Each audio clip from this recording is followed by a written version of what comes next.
Hey everyone, and welcome to the channel. So today we get to take a look at the all-new 2025 BMW M4 Competition. Huge shout out to Hendrick BMW Northlake for providing this coupe for me today. Take a look at their website, that link is down in the description. So this M4 is finished off in Brooklyn Gray Metallic. MSRP is just over $91,000. Now this is powered by the 3-liter twin-turbo inline 6 paired to that 8-speed automatic transmission. It now pumps out 523 horsepower, 479 pound-feet of torque. This particular model is rear-wheel drive, weighs in right around 3,800 pounds. It'll do 0 to 60 in the mid 3-second range, up to its top speed of 174 miles an hour. It also has a fuel capacity of 15.6 gallons. You'll expect to see around 16 miles per gallon in the city, 22 out on the highway. This also has a wheelbase of 112.5 inches. Its overall length is 189.1. It has a width of 74.3, a height of 54.9, and its ground clearance measures in at 4.7 inches. As we move on to the exterior styling now for this M4 Competition, not much has changed for the front design. However, the headlight design is a bit different. I like the dark housing that they have.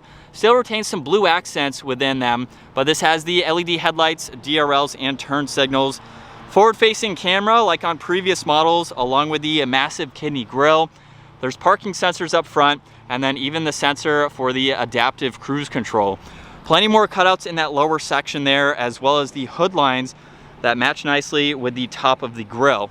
So still has that similar design to it, even some gloss black accents on both sides of that front bumper and some very sharp edges to give it that muscular front end design. Now as we work our way to the side, this has a staggered setup for the wheels. They're 19 by 9.5 and then 20 by 10.5 in the rear with a very nice design. There's the M Sport brakes finished off in red. M4 Competition badge is just behind that. And then there's gloss black for both the side skirt as well as the power folding side mirrors. They do have a camera and a turn signal as well. And all of the M4 Competitions will come with the carbon fiber roof. So that makes it a little bit lighter, but it gives it a lower center of gravity as well. All of the window trim is also gloss black as well. Now with that MSRP that I mentioned, this is pretty much a base M4. So there are some carbon fiber exterior options that you can get as well. And as far as being the coupe, I think it has a really nice shape to it, especially with the upper pillar there just above the rear windows, and then some of the lines that run down the side. Now this also has gloss black for the trunk mounted spoiler. There's the backup camera. The LED taillights are slightly different as well, and they now utilize the laser diode technology, so a little bit different from previous models. There's all the parking sensors down below, more gloss black, and then that quad tip dual exhaust, which we can start up because this does have remote start. So just triple tap on that lock button and you will hear it come to life. You can also triple tap on it again in order to shut it off. And then you can use the button on the key fob or up underneath to open up the power trunk, where this has a good bit of space. This could absolutely be a daily driver with the amount of practicality that it has for being a 2-seater. You have storage bins on both sides. There's no storage underneath the floor. However, you can fold down the back seats. So pull on those tabs, and that gives you a lot more interior practicality for larger storage. There's also some hooks, so that way you can tie down any items that you may have in the back. And then you can close the vehicle. You can push the button on the right to lock it as well. And then as we work our way to the interior, you heard it just lock. So just grab the door handle to unlock it, of course. And for this interior, we have the Harman Kardon audio, all of the brushed controls, memory seats, all of your window adjustments, side mirror controls, and then a trunk release down below, and a little bit of storage. And then take a look at these M4 seats. We have leather and Alcantara. Beautiful design to them. They are power operated with the one manual adjustment for that leg support, as well as the control in order to gain access to the back seats. So pull on that backrest and the seat is actually going to move forwards by itself. So that way you don't have to do that. Surprisingly, you have a decent amount of space. At 5'10", I am not that cramped. I'm just barely touching the headliner, so I might have to slouch a little bit, but I could ride around town. Plenty of glass here so I can see out and not feel like it's too claustrophobic. You get a little bit of space down below, and then you can also flip down this middle seat. So if you want an armrest or you have some longer items that you have to push through. Makes it a little bit more versatile. Honestly, not bad though. For this being a vehicle, you may not have people in the back. It's definitely doable for those times that you need that extra space. And as we hop into the driver's seat, we do have a change with this steering wheel. It's now a flat bottom design with carbon fiber accents, the stitched colors, and some really nice hand grips, as well as the stripe up top. We have M1 and M2, as well as the massive carbon fiber paddle shifters. And then you have your cruise and adaptive cruise with your lane keeping assist. And then right side, you have volume, tuning, and a few controls for the gauge cluster. Let's fire this back up though and take a listen to how this sounds.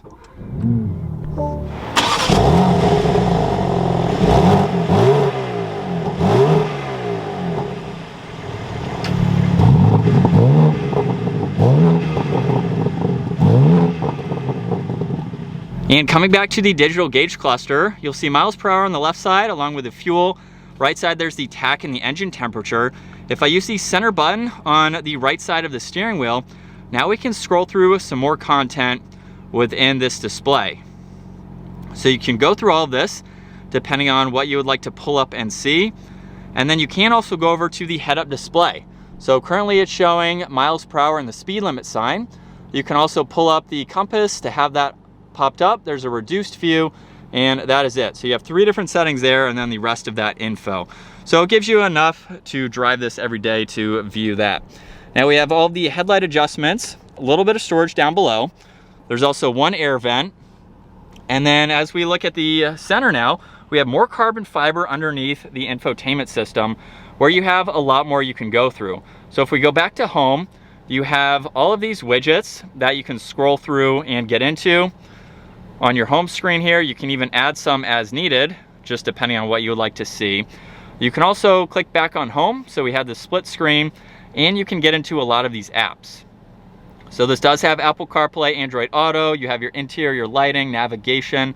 There's a lot that you can go through within that system. And then you also have shortcuts to get into your music, as well as your phone and your navigation. Now you'll notice too, the entire lower section was fixed, because that's for your climate. So it makes it very easy to get to those no matter what screen you are on up top. And then I can even get into the heated and ventilated seats, as well as the heated steering wheel and the temperature adjustments. You can also use that screen with these shortcuts down below. So this is not new from BMW.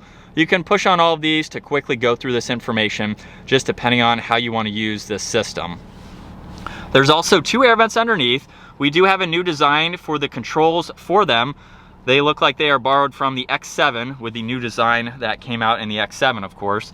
We have volume and tuning along with some defrosters, more carbon fiber underneath that. And when you open up this lid, there's wireless charging in the back, auxiliaries, and cup holders. I also want to point out too, there looks to be a blue weave in the carbon fiber for the air vents up top, which is a nice subtle touch to see. And then for the shifter, let's put it into reverse. There's the backup camera with the 360 view. You have shortcuts. You can also get into the 3D view itself and look at all the visibility. You have your automatic parking as well as your backup assistance too.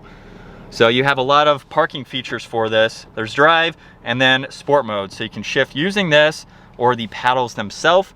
There's also an adjustment for the transmission. So you can select how slow or quickly you would like it to shift.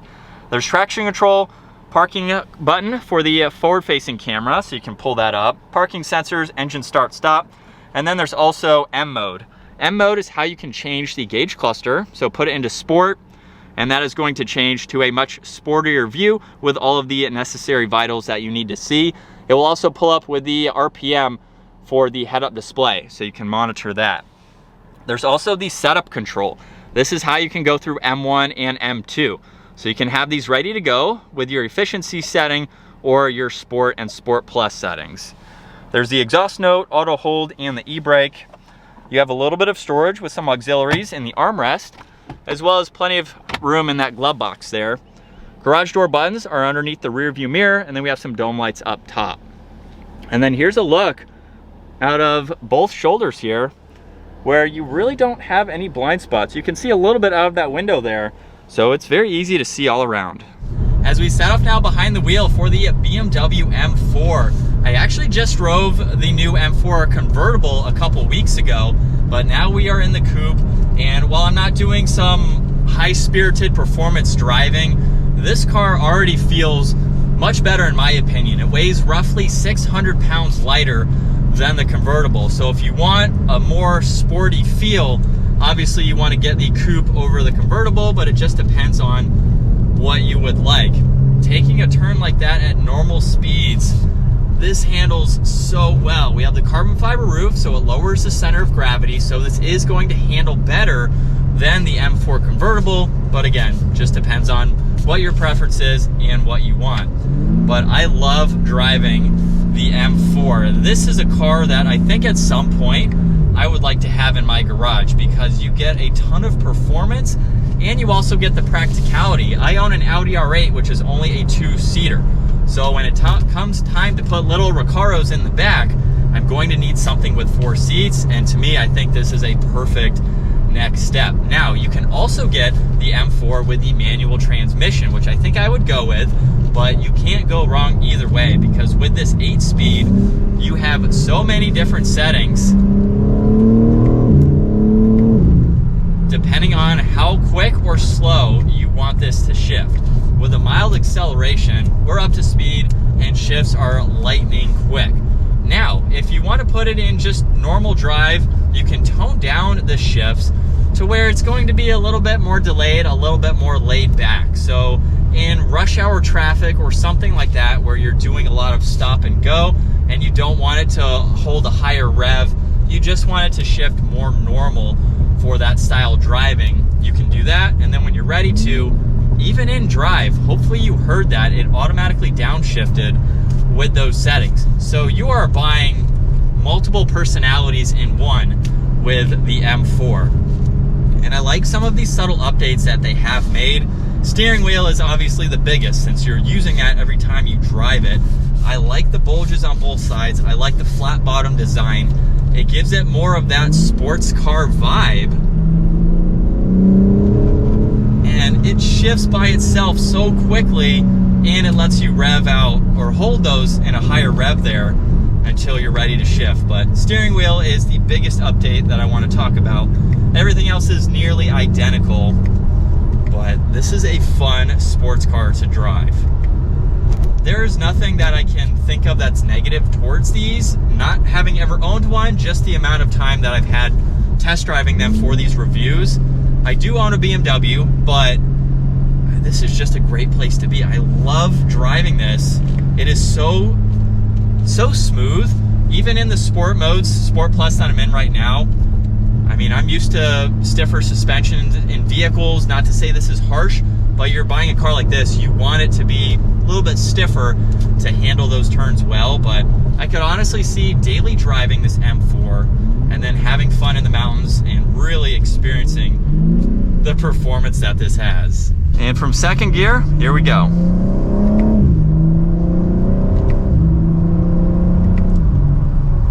And this has so much more potential than what I'm throwing at it today. We do have a video, I'll put it down in the description, taking an M4 Competition to the mountains to really experience the performance that this vehicle has. So if you want to see some spirited driving, check out that separate review video. But this is what it's like to be behind the wheel for the BMW M4. It definitely gives you that luxury vibe. Being a BMW, all of the features that are on the inside, all of the materials, and like I mentioned at the beginning of this video, this is on the basic side for the M4. So it's not a fully loaded M4, but we do have some nice accents like the carbon fiber, brushed aluminum, and so for under 6 figures, you can still get into a BMW without, you can cross 6 figures of course, but you don't have to if you want just a kind of a basic setup like this. And not to say that's bad by any means. I really like this interior. I would probably stick with how this is currently set up. Steering is definitely tight, but our turning radius isn't that bad, but it's definitely tight for the performance driving you want to do. And it's a great vehicle to drive. If you're looking for, or you want luxury, but you also want performance, you get a really good blend with this M4. This could be more of a grand coupe or a grand touring type of coupe. It's something that you can daily drive. You could take this on long road trips. I drove an M2 9 hours one way, and I didn't have any complaints with that. So I'm assuming the M4 is going to be very similar. So you can drive this on long trips. You have plenty of space for everything as well. So this could be your only vehicle, and it gives you a great blend of just the comfort, the luxury feel, all the amenities, and then the crazy performance that you can get. That's going to wrap it up though for the 2025 BMW M4 Competition. Once again, huge shout out to Hendrick BMW Northlake for providing this coupe for me today. Take a look at their website, give this video a huge thumbs up, and consider smashing that subscribe button so you don't miss out on our daily uploads. I will see you all in the next video.